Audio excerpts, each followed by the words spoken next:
Book of Jubilees. Chapter 6. Noah's Sacrifice and God's Covenant with Noah. This is the 6th chapter of a 50-day journey through all 50 chapters of the Book of Jubilee. If you missed part 1, please click on the link in the area underneath this video. Here you will find the link to the playlist that has all the videos. Make sure to like, subscribe, and follow along each day as we continue the story together. On the new moon of the 3rd month, Noah went forth from the ark and built an altar on the mountain. He made atonement for the earth, taking a young goat and offering its blood for all the guilt of the earth, for everything upon it had been destroyed, except those that were in the ark with him. He placed the fat upon the altar, and he took an ox, a goat, a sheep, a young goat, salt, a turtle dove, and the young of a dove. He placed them for a burnt sacrifice upon the altar, poured out an offering mingled with oil, sprinkled wine, and strewed frankincense over all. A sweet fragrance rose, acceptable before the Lord. The Lord smelled the goodly savour, and he made a covenant with Noah, that there should never again be a flood to destroy the earth. All the days of the earth, seed time and harvest would never cease. Cold and heat, summer and winter, day and night would not change their order, nor cease forever. The Lord said, "Increase and multiply upon the earth, become many, and be a blessing upon it.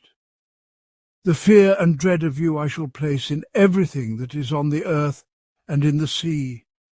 I have given to you all beasts, all winged creatures, all that moves on the earth, and the fish in the waters. As the green herbs I have given you all things to eat. But flesh with the life thereof, which is the blood, you shall not eat. For the life of all flesh is in the blood, and your own blood I will require. At the hand of every man, at the hand of every beast, I will require the blood of man. Whoever sheds man's blood, by man shall his blood be shed. For in the image of God was man made, and you increase and multiply upon the earth." Noah and his sons swore they would not eat any blood that was in flesh, and Noah made a covenant before the Lord for all generations of the earth in that month. For this reason the Lord told Moses to make a covenant with the children of Israel on the mountain with an oath, to sprinkle blood upon them, because of all the words of the covenant which the Lord made with them forever.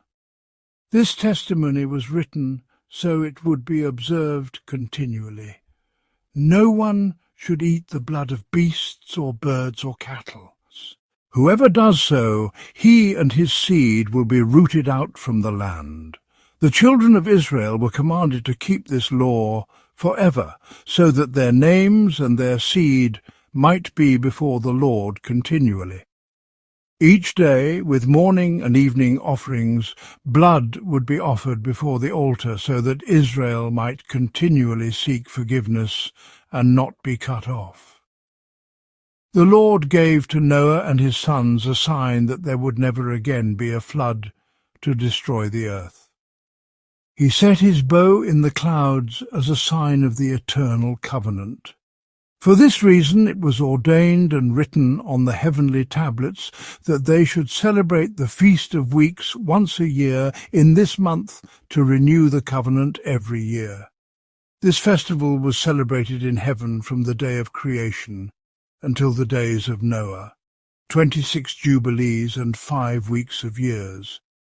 Noah and his sons observed it for 7 Jubilees and 1 week of years until Noah's death. But after his death his sons neglected it until the days of Abraham, and they began to eat blood again. Abraham, Isaac, and Jacob observed it, but in the days of Moses the children of Israel had forgotten it, until it was celebrated anew on Mount Sinai. The children of Israel were commanded to observe this festival throughout their generations. 1 day in the year in this month they should celebrate it. For it is both the Feast of Weeks and the Feast of First Fruits, a double festival written and engraved concerning it.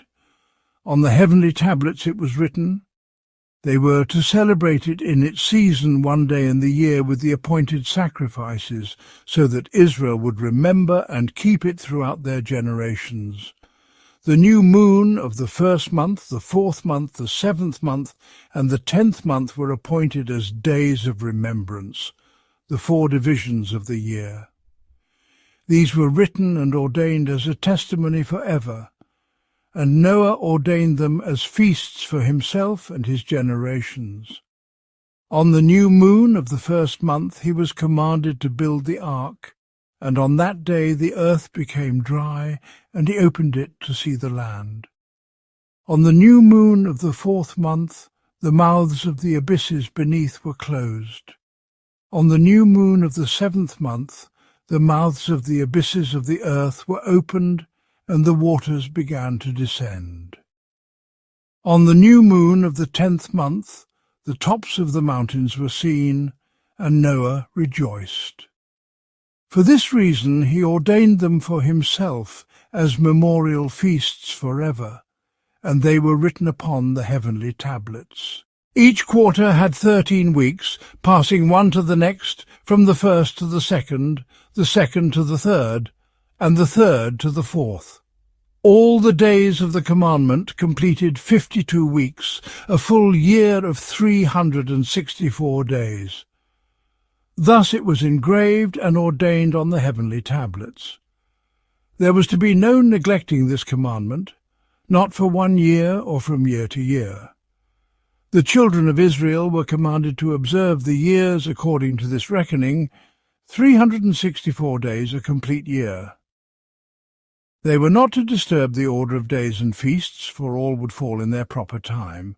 If they neglected this order, they would disturb the seasons, the years would be dislodged, and their ordinances forgotten. Then Israel would lose track of new moons, seasons and Sabbaths, and all the order of the year would go astray. The angel said, "For I know, and now I declare it to you, not of my own devising, but from what is written before me on the heavenly tablets. The division of days is ordained, lest Israel forget the feasts of the covenant and follow the feasts of the nations in error. For there will be those who will observe the moon, and it will disturb the seasons, coming in 10 days too soon year by year. For this reason they will confuse the order, making an unclean day a feast day, and confounding the holy with the unclean.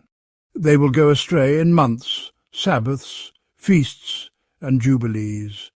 Therefore I command you to testify to them. After your death your children will disturb the order, no longer keeping the year at 364 days. For this reason they will go astray regarding new moons, seasons, Sabbaths, and festivals, and they will eat all kinds of blood with all kinds of flesh." This concludes Chapter 6 of the Book of Jubilees. Remember to subscribe and join me tomorrow for Chapter 7, which you will be able to find in the playlist Jubilees. The link is underneath the video in the description area, as we keep walking through all 50 chapters day by day.